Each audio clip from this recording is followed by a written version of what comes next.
Today I'm diving into one of the most pressing issues in the Middle East right now.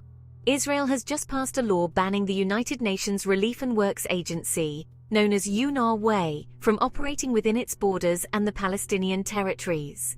This legislative move has sparked significant international outcry and could drastically worsen the humanitarian crisis in Gaza. So what's going on? The Israeli Knesset, or Parliament, has moved forward with bills that not only ban UNRWA, but also terminate its treaty with the agency. Israeli officials, including Prime Minister Benjamin Netanyahu, argue that UNRWA is complicit in militant activities and accuse some of its staffers of being involved in the October 7th massacre. They claim that UNRWA's presence perpetuates Palestinian victimhood and hinders peace efforts. But let's not forget, UNRWA provides essential services like healthcare, education, and food aid to millions of Palestinian refugees. The ban means halting these services, raising the specter of a severe humanitarian crisis in Gaza and the West Bank. The international community isn't staying silent either.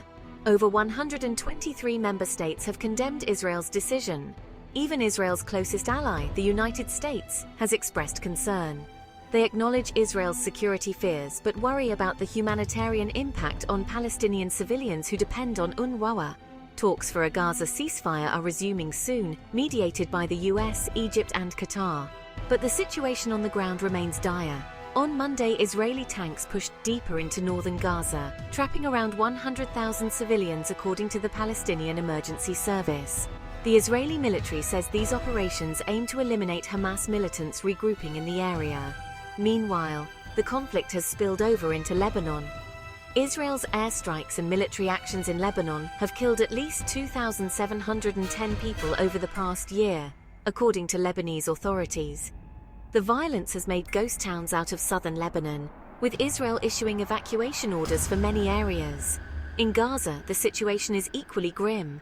Major hospitals in North Gaza are hardly operating, lacking medical supplies, food and fuel. Many residents are besieged in shelters, forced to evacuate under dire conditions. The Israeli military maintains that its operations are in line with international law and accuses militants of using civilian infrastructure for their activities.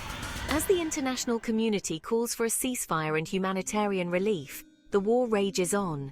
Israel insists on continuing its operations until Hamas is eradicated, while Hamas vows to fight until Israeli forces leave Gaza. This conflict, kindling wider tensions in the Middle East, underscores the urgent need for a negotiated solution. The stakes are high, with human lives hanging in the balance and regional stability at risk. The coming days will be crucial in determining whether diplomacy can prevail over violence, and whether the humanitarian needs of millions can be met amidst the chaos of war. Stay tuned for more updates as this story continues to develop. Thanks for watching.